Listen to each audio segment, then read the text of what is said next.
Ya, assalamualaikum warahmatullahi wabarakatuh.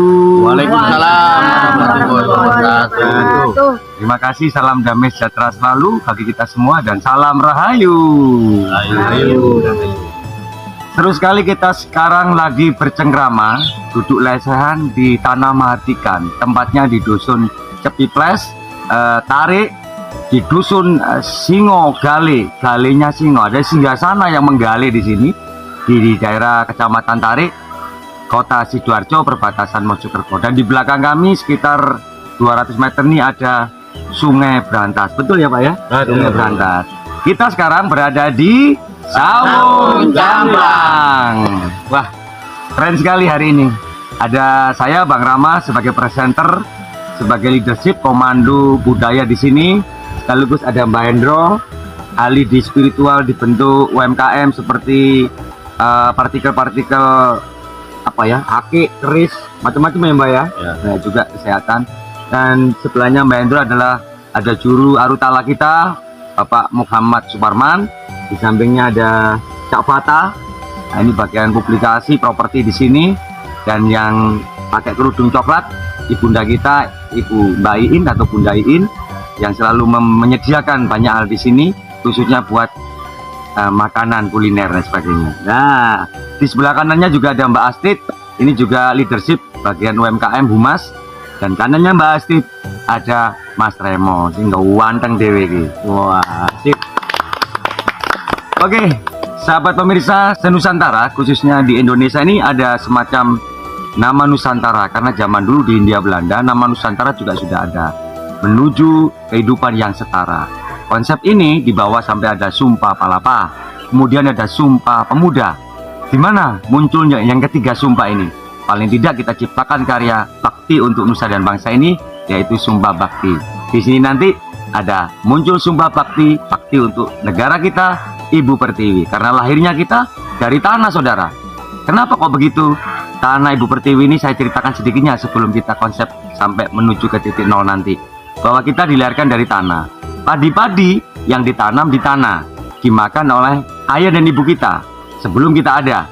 Kemudian ada hubungan konteks rasa asmara, maka terlahirlah bayi. Bayi itu bapak ibu perlu makan nasi, makan sayur dan buah sampai bayinya besar.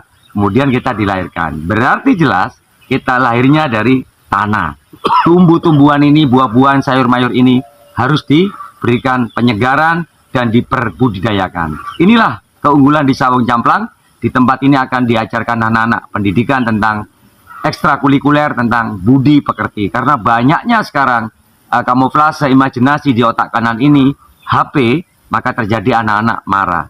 Karena Bapak Jokowi waktu itu sudah bilang, di tahun 1945 mulai Bung Karno mencoba untuk mengapresiasikan Indonesia maju, dan Pak Jokowi 2045 akan menjadi Indonesia emas.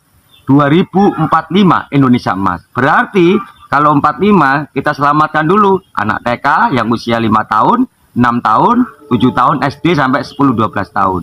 Kalau usia 10 tahun aja berarti sudah menginjak usia 25 baru Indonesia bisa berjaya. Bagaimana yang usianya 26 hingga saat ini seperti kita? Tidak akan mempengaruhi bahwa target perhitungan itu sangat bagus kita lihat. Karena mojo pahit, monggo joyo panutan hitungan. Maka dari itu kita selamatkan yang SD sampai ke SMP.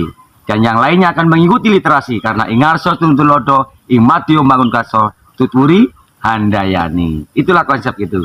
Oke, Bang Rama akan mengajak ngobrol-ngobrol tentang Sawung Jamblang. Setelah kita mendiskusikan, mulai membuat bundaran yang Anda lihat tadi syutingan, kita mau tanya kepada Mbak Hendro. Gimana Mbak Hendro kalau kita membuat Sawung Jamblang ini dengan menuju ke ajaran budi pekerti luhur?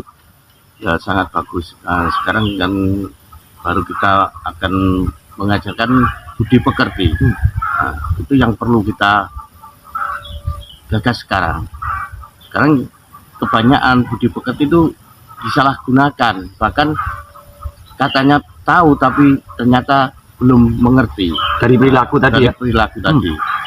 Maka itu Sawung Jamblang ini akan memberikan pelajaran tentang budi pekerti. Itu aja. Wah, keren. Usahanya gimana, Mbak? Usaha, ya alhamdulillah. Sekarang pesat dan Berkembang ya. manis ya. Beliau adalah penggagas, pembuat, walaupun juga ada beberapa penjahit Mbak ya. Iya. Tapi dia mandiri marketingnya, ada pelangkon, ada baju sorjan. Pokoknya kita siapkan. Nanti di sini juga ada semacam indekosnya seperti apa ya? Distribusi itu loh Mbak, baju-baju ya Mbak. Iya. Jadi yang masuk di sini seperti kampung Jawa atau kampung Mojopahit baru, boleh. Modern Mojopahit, trends Mojopahit. Oke, terima kasih, tepuk tangan lagi buat Mbak Hendro. Oke, kita tanya kepada juru arutala kita, Bapak Muhammad Suparman. Salah satu yang hadir di sini, kunci besarnya yaitu dititipkan Allah Subhanahu wa Ta'ala, Tuhan Yang Maha Esa, tempat wilayah 2,5 hektar. Gimana, Bapak Juru? Kita bisa menyampaikannya untuk tujuan Nusantara. Terima kasih atas waktu yang sudah diberikan.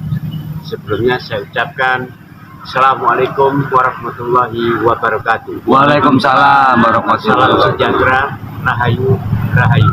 Rahayu. Puji syukur kehadirat Allah Subhanahu wa Ta'ala atas berkat rahmatnya, sehingga pada siang hari ini tentunya tidak lepas daripada nikmatnya sehat lahir dan batin, sehingga kita bisa dipertemukan berkumpul di satu tempat yang sangat-sangat mulia ini. Dan tentunya dengan berkumpulnya kita semua di dalam tempat ini atau di atas tanah ini, yang intinya kita belajar menemukan sesuatu itu yang dirasa belum ada menjadi ada. Kalaupun ada, itu hanya sekedar bahasa dan sekedar lisan.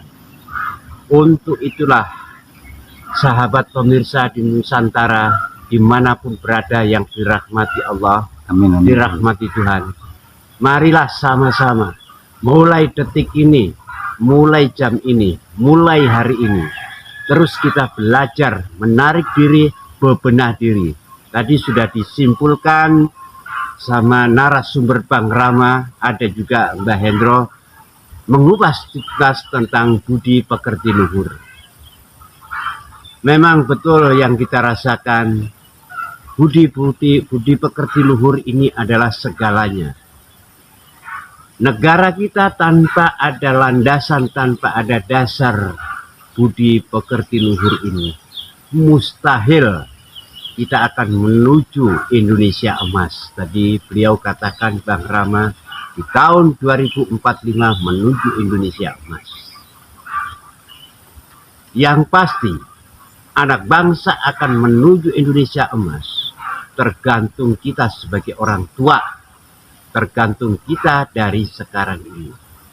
Lantas apa yang bisa kita persembahkan, lantas apa yang bisa kita berikan kepada generasi-generasi kita, khususnya anak bangsa dimanapun berada, tanpa pilih kasih, tanpa memandang bulu, tanpa memandang ras dari manapun.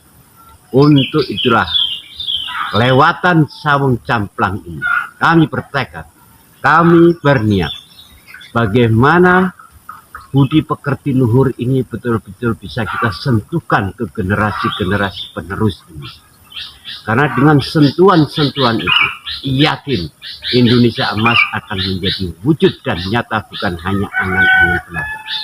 Untuk itu, saudara pemirsa di Nusantara semuanya, sama-sama belajar dari diri, diawali dari diri, sebelum kita menyentuh sesuatu atau sesama di luar dari diri.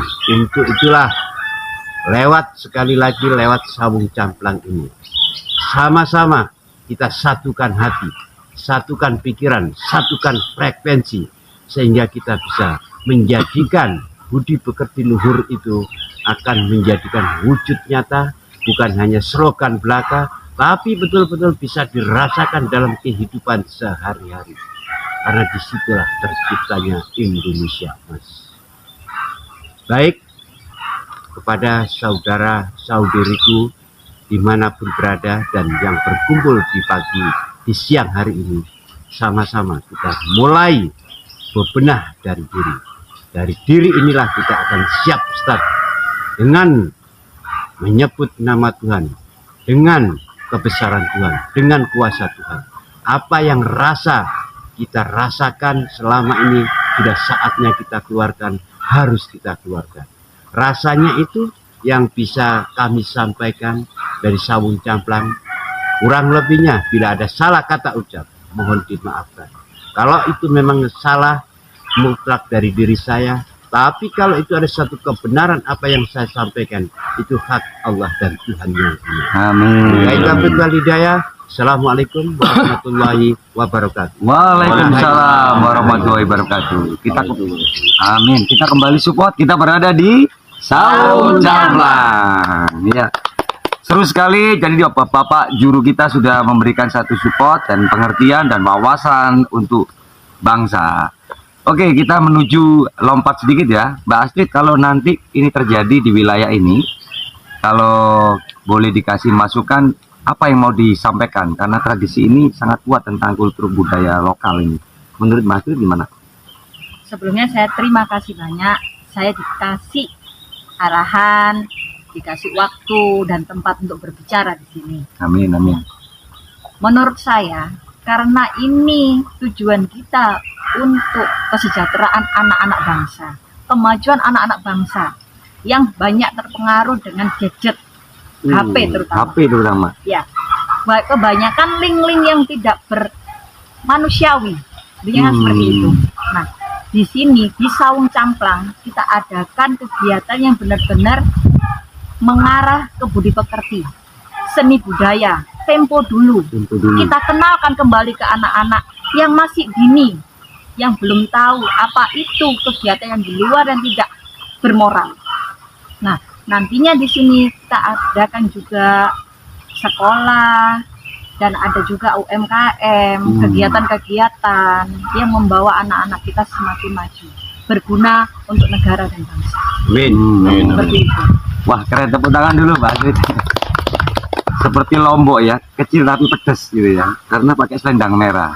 Wah, kalau ada lagu selendang biru, ini selendang merah ya, berani ya. Oke, untuk Mas Remon, ya selamat siang. Ini Mas Remon aktif di gereja kan ya, luar biasa. Kalau sudah mendengarkan cerita-cerita Sawung Camplang ini, menurut Mas Remon gimana Mas? Bagus, bagus luar biasa ya. Ini kalau nanti mau bergabung di sini sebagai apa ini Mas? Tugasnya nanti kira-kira? Mau bantu apa ini? Transportasi, akomodasi? Oke, tepuk tangan buat Mas Remon ya.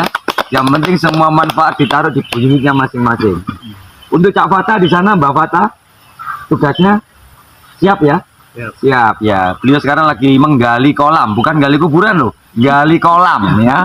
Semoga dapat harta karun ya, emas besar. Artinya jiwa-jiwa intelektual dan emas untuk mencapai harapan tata harta kekayaan. Harta karun adalah harapan tata karunia Tuhan. Berarti anak-anak Indonesia. Wah. Oke, ini sekarang kita sebagai penutup bisa bertanya kepada Bunda Iin apa persiapannya di wilayah ini, karena selama ini nanti akan banyak orang yang datang, walaupun saat ini juga banyak datang. Kita mau nyiapin kafe apa ini Bunda? Akan menyiapkan itu kafe kejujuran. Kafe kejujuran. Seperti apa bentuknya ya?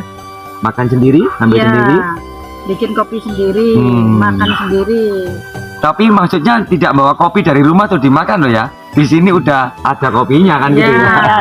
Jadi perlu diketahui kafe kejujuran itu di sini sudah ada, tapi nggak boleh rewel. Ini ono jangan nasem, ya makan jangan nasem. Ya, nah di sini ada kolam-kolam, juga ada kolam ikan gabus. Dalamnya gabus, munculnya watu hitam. Ya, jadi gagasan bagus dan bulat seperti batu hitam, kuat dan mandiri. Oke pemirsa, sahabat Nusantara, cukup sekian dulu obrolan kita. Nanti next topik continue karena masih banyak tugas kita, dan nanti Anda bisa saksikan kinerja kita bersama. Habis ini kita juga kerja bakti sesuai ukuran. Saya Bang Rama, ada Mbak Hendro, ada juru kita Bapak Muhammad Suparman, ada Mbak Fatah, ada Mbak Iin, Bunda Iin, juga ada Mbak Astrid, dan juga ada Mas Remon. Tetap berada di Sawung Camplang.